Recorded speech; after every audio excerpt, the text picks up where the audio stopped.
So, okay, Ghostbusters, directed by Paul Feig. His previous movies include Spy and Bridesmaids. I found those to be quite good movies, and I found them quite funny. This is also starring Melissa McCarthy. I absolutely love that woman. I find her incredibly funny. We also have a Kristen Wiig, a Kate McKinnon, Leslie Jones, and Chris Hemsworth. Now, when it comes to the previous two movies, the first two movies that came out in the 80s, the first one being 84, I have this kind of a vague memory about them. It's been years since I've seen them, but I grew up watching them as a kid, and I remember having a lot of fun with those movies and enjoying those movies. But I haven't seen them for years, so there are only certain moments and characters that I do remember from them.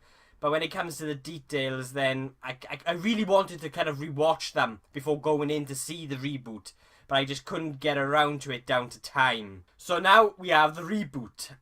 Yep, another reboot. It's almost as if Hollywood is running out of ideas. Now, when it comes to reboots, it's very rare they live up to the original movie. And I mean very rare. There are very, very few reboots that have been made that actually live up to the original movie. As a reboot, this adds nothing new to what we had in the original from 1984. The only real difference with this movie is the lead cast, which are female instead of male. And I feel like it's very... when it comes to reboots, it's one of my biggest gripes with reboots is if you can't improve on the original movie or make that original movie better, then don't bother. I'll give you an example. RoboCop. I personally didn't think RoboCop needed a reboot. It was a classic. It's a great movie, and I thought it was going to be very hard to kind of reimagine or remake that particular movie, and I think it showed in the actual reboot of that movie.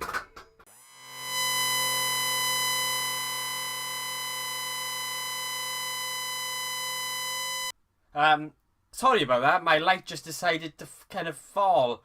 Who you gonna call? Ghostbusters. I had to do it, sorry. But yeah, my light just honestly just decided to fall there, and I was like, oh my god, it's gonna fall and it's gonna smash. But luckily the cable actually stopped it from landing all the way down to the floor. So, and the lighting's bad enough as it is. So if I lost that, then my god, the lighting's gonna get even worse. But yeah. Back onto the topic of reboots. If you can't improve on the original movie, or if you can't add anything new to that material, then don't bother doing don't bother creating a remake or a reboot. And as it is, this movie, Ghostbusters 2016, doesn't add anything new. Okay, on a technical level, it does. When it comes to the special effects and the sound, yeah, this movie does improve on the original. On the technical aspect of it, it does improve. And it does add something new. But saying all of that, I did really enjoy this movie. And I did have a lot of fun with it. I really liked the 4 actresses playing the lead characters. I never understood the backlash that this received when it was first announced that the lead characters were all of a sudden going to be female. I never understood that.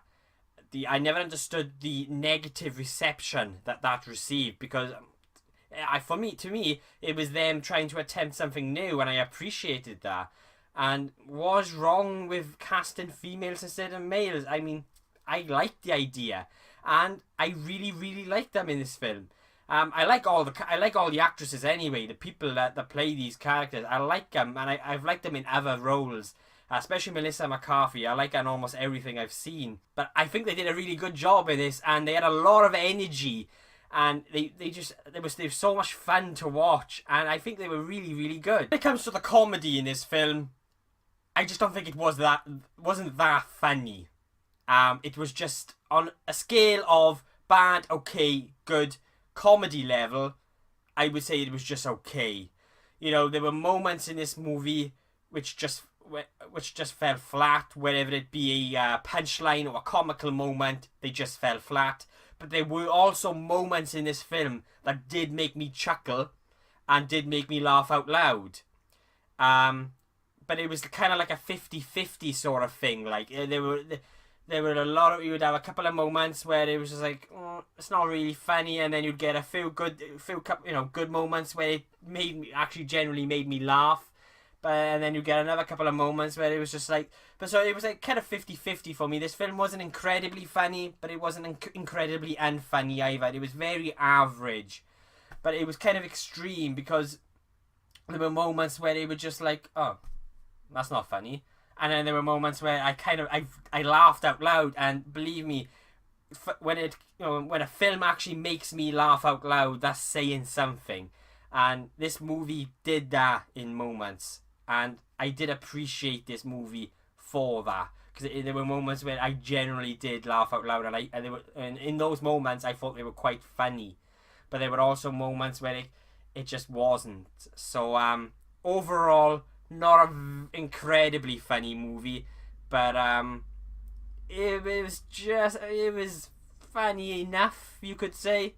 There was one very, very quick kind of funny moment for me that generally made me laugh out loud. I'm not going to give away anything because this is a spoiler-free review, but it's a moment where they're in a venue, a concert venue, and you've seen it in the trailers, and you've got that flying sort of kind of green dragon sort of thing, and one of the owners, I think, or the manager of this venue, does something very quick and brief.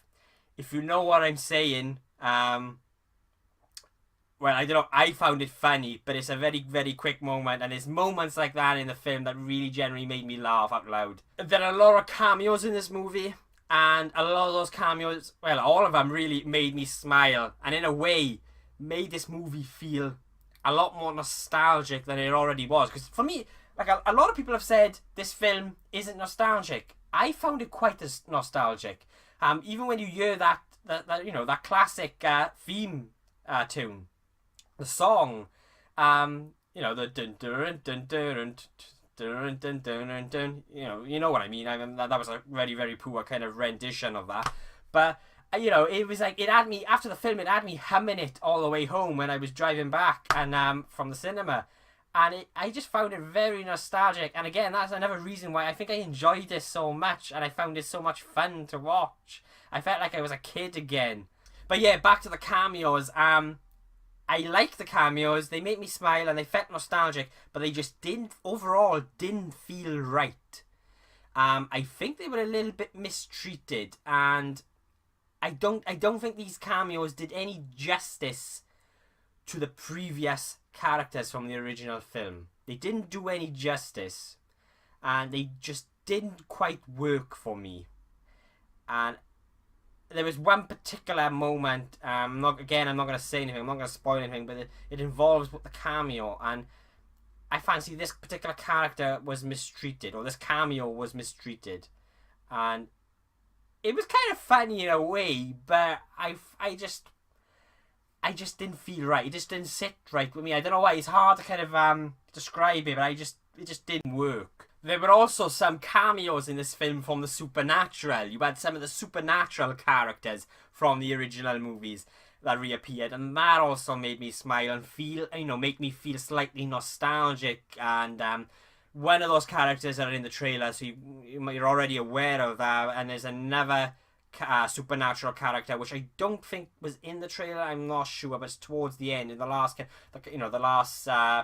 act, the third act, and again, that really made me smile and really made me feel nostalgic. My favourite cameo though was, I think it was the credit scene. A great credit scene, by the way. I highly recommend you watch this film right until the end, which means watching all the credits as well. But there's a cameo in the credits scene, and that was my favourite moment, because that particular actor or actress, it just really, really made me grin. So yeah, I did. This is so much fun to be had with this movie. There was so much energy in it, and overall, I was very immersed into the film, and I really, really enjoyed it. And I think a lot of that is down to this one kind of reason that I'm going to go into now, and it's the 3D aspect. Now, I didn't watch this in 3D. I'm not a massive fan of 3D. I don't actually like 3D. it doesn't really immerse me like I think it should. I prefer, call me old fashioned, I prefer 2D. You know, if there's ever an option with a film, as it is often these days with these big summer blockbusters, you'll often get the option of a 2D or a 3D. I will always go for the 2D option. Now, when I was watching this film, the one thing that usually annoys me with other movies that are also in 3D, but obviously I'm watching it in 2D, is you get those moments or those shots, mainly during action scenes, where something comes out at you. Or something, you know, it's what, you know, your classic typical 3D gimmick where something comes at you through the screen or something, right? And this film is full of those moments. Now, usually that would really, really annoy me. It really, really puts me off. But in this, even though I could see they were obvious, it actually made me want to watch this film in 3D. I actually wouldn't mind going back to see this film in the cinema to watch it purely in 3D. Because I feel this film had sort of a kind of like a funhouse, sort of a horror funhouse feel. You know, something that you would find at a carnival or a theme park or a fun fair. You know, and you go into these kind of mad sort of horror houses, but these, you know, they're quite fun, but they're also a bit freaky, and that's how this film felt to me. And when it came to those moments where, you know, you had the CGI but those horror sort of comedy moments in the movie, and it reminded me of a horror funhouse, or being at a horror funhouse, and the way they kind of just come out at you, like, it just made me want to watch it in 3D, because I enjoyed this film anyway, and by watching this film in 3D wouldn't change my sort of the grade that I'm going to give this movie. By watching it in 3D wouldn't change that kind of decision, but I feel like I would enjoy it just a bit more than I already did, because it just felt like it had that kind of feel about it, and for me that was an achievement to, you know, for them to actually make me think, well, yeah, I want to see this again, and I want to see it in 3D, because it just had that sort of feel about it of a kind of being at a fun house, a horror fun house.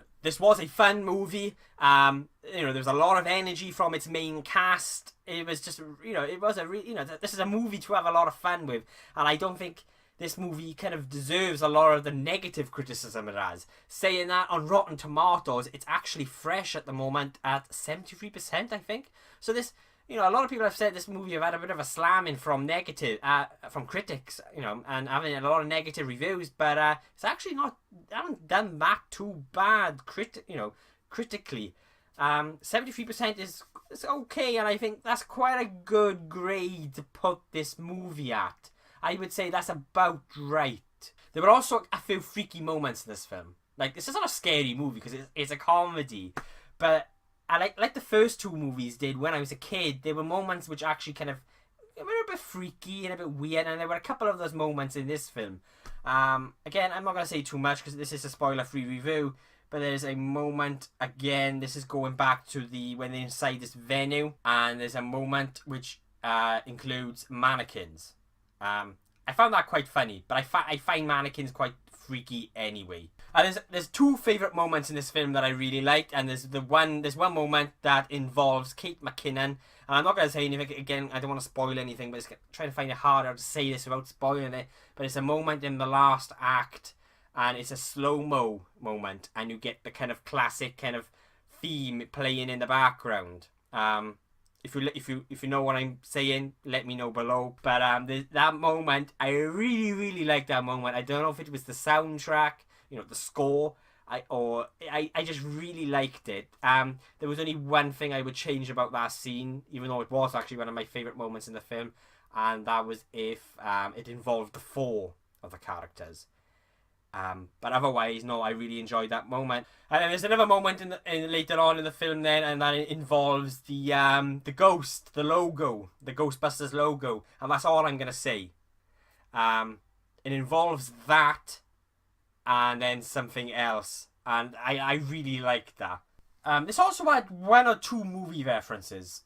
The one that jumps out, I'm sure there was more than one, but there's one that jumps out in my mind now, and again, that's in the last act, and it involves a cameo, a supernatural cameo from the previous movies, and there's a there's a kind of a reference to a Die Hard film. In fact, Die Hard 2. If anyone else noticed that, give me a shout below and let me know. But that made me smile. I really liked that. This is not a great movie and it's not a perfect movie, but I still really enjoyed it, and I went along on what was quite a fun ride. And I could call it a fun thrill ride, but imagine those thrill rides that you would find at a fun fair or carnival, those horror sort of thrill rides. And I really, I did really enjoy it. The comical timing at moments misses and falls flat, but there are moments where the comical timing in this movie does hit, and it really does hit, and it made me laugh out loud. So this is a really enjoyable movie. I do recommend it. Like I said, it's not great, it's not perfect, but I was completely immersed 100% in it from start to end. I will be giving Ghostbusters 2016 a B.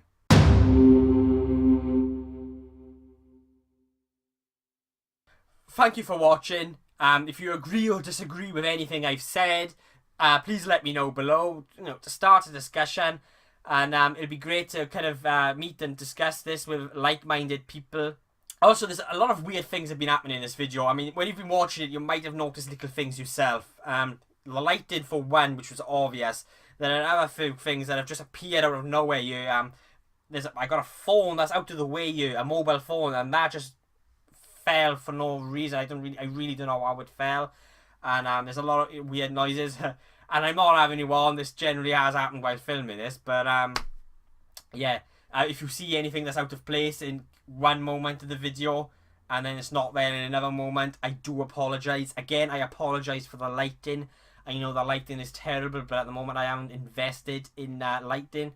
I am investing in lighting very soon. So yeah, thank you again for watching. I'll be bringing you 2 reviews next week. The one review will be Batman the Killing Joke, the adaptation of the very good comic book of the same name.